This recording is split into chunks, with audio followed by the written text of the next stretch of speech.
जब एक बच्ची मंदिर के प्रांगण में नंगे पांव थिरक रही थी, उसके पैरों की रेखाएं एक नई कथा लिख रही थी। ये कोई साधारण बालिका नहीं थी, बल्कि ये थी वैजंती माला।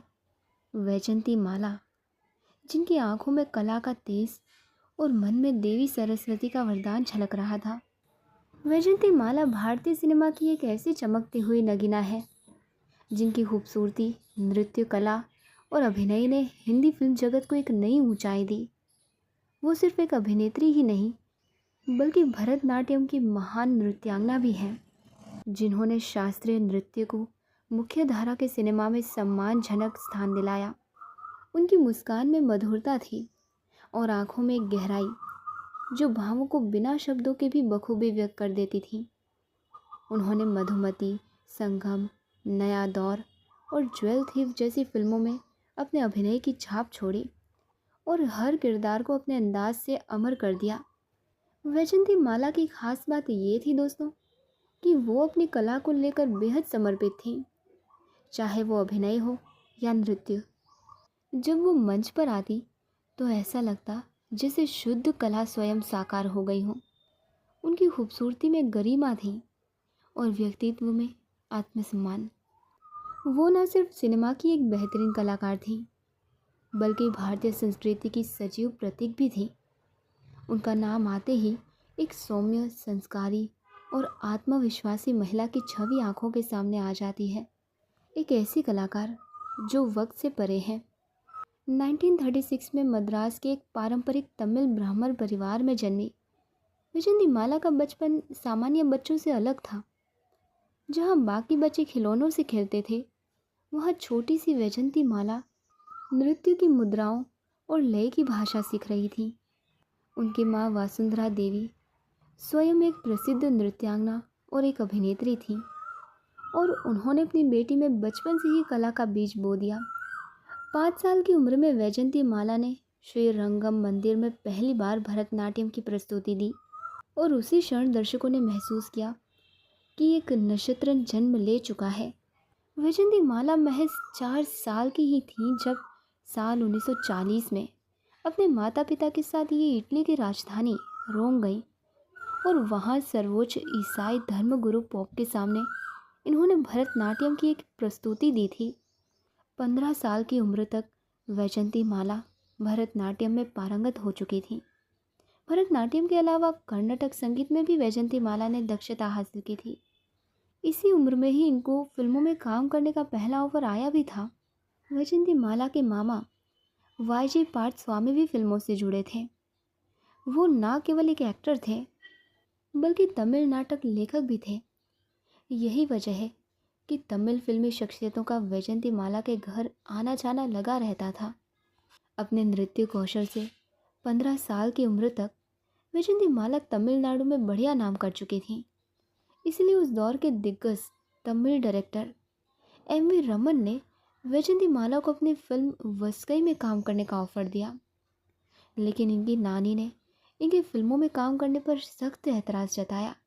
दरअसल उन्हें फिक्र थी कि अगर वैजंती माला फिल्मों में काम करने लगी तो उसका नृत्य और पढ़ाई दोनों छूट जाएंगे। मगर जब डायरेक्टर एम.वी. रमन ने नानी को भरोसा दिलाया कि फिल्मों में काम करने से वैजंती माला की पढ़ाई नहीं छूटेगी और डांस के चलते उनकी लोकप्रियता चौगुनी हो जाएगी, तो नानी ने वैजंती माला को फिल्म साइन करने की छूट दे दी। इस तरह साल 1949 में वस्कई फिल्म से वैजंती माला का फिल्मी सफ़र शुरू हो गया। अगले साल यानी 1950 में वैजंती माला ने जीविथाम नाम की एक तेलुगु फिल्म में काम किया और फिर साल 1951 में आई वो फिल्म जिसने वैजंती माला को हिंदी सिनेमा में एक ज़बरदस्त और मजबूत शुरुआत दिला दी। ये फिल्म थी बहार और ये वैजंती माला की पहली फिल्म वस्कई का ही हिंदी रीमेक थी। बहार से मिली सफलता के बाद वैजंती माला ने अपना ध्यान हिंदी फिल्मों की तरफ लगाना शुरू कर दिया। हालांकि वो दक्षिण भारतीय फिल्मों में भी बराबर काम करती रहीं, लेकिन वैजंती माला को ये एहसास हो चुका था कि हिंदी फिल्मों के ज़रिए वो एक बड़ी ऑडियंस के बीच खुद को स्थापित कर सकेंगी।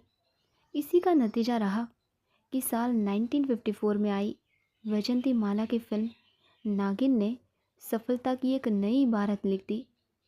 ये फिल्म उस जमाने में बहुत बड़ी हिट साबित हुई थी। हिंदी सिनेमा में सफलता हासिल करने के लिए वैजंती माला ने हिंदी लिखना और बोलना सीखने के लिए काफ़ी मेहनत की थी। दरअसल वैजंती माला चाहती थी कि हिंदी फिल्मों में अपने डायलॉग्स वो खुद ही बोलें। नागिन फिल्म को मिली ज़बरदस्त कामयाबी ने वैजंती माला की ये मेहनत पूरी तरह से वसूल करा दी। इसके बाद तो वैजंती माला ने एक से बढ़कर एक हिंदी फिल्मों में काम किया।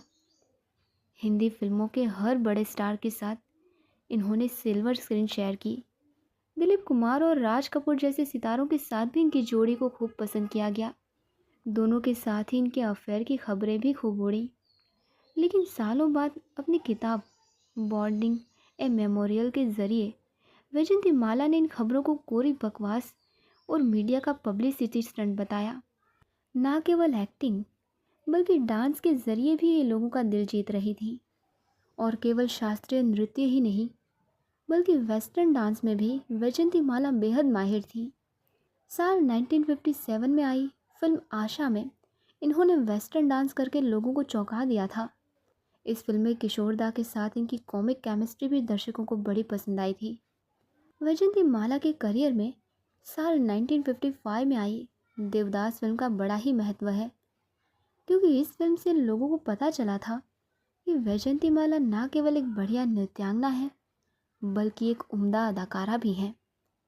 इस फिल्म में दिलीप कुमार देवदास बने थे और वैजंती माला ने चंद्रमुखी का किरदार निभाया था।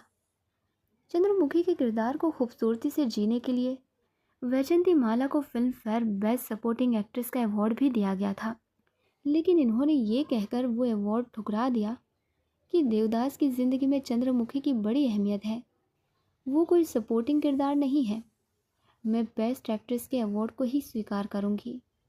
उस साल देवदास फिल्म पारो का रोल करने वाली अभिनेत्री सुचित्रा सेन को बेस्ट एक्ट्रेस का किरदार दिया गया था। वैसे तो वैजंती माला का नाम दिलीप कुमार से लेकर राज कपूर जैसे दिग्गज कलाकारों के साथ जुड़ा, लेकिन वो सही मायनों में अपना दिल डॉक्टर चमनलाल बाली को हार गई थी। ये बात उस वक्त की है जब वैजंती माला को निमोनिया जैसी गंभीर बीमारी हो गई थी। अपनी इस बीमारी से छुटकारा पाने के लिए वो डॉक्टर चमनलाल बाली के पास गई। इलाज कराते कराते दोनों काफ़ी नज़दीक आ गए थे। हालांकि डॉक्टर तो पहले से ही उन पर फिदा थे। इसके बाद दोनों ने एक दूसरे से अपने दिल की बातें कह दी और 10 मार्च साल 1968 में दोनों ने शादी कर ली। इनका एक बेटा भी है और वो भी एक एक्टर है।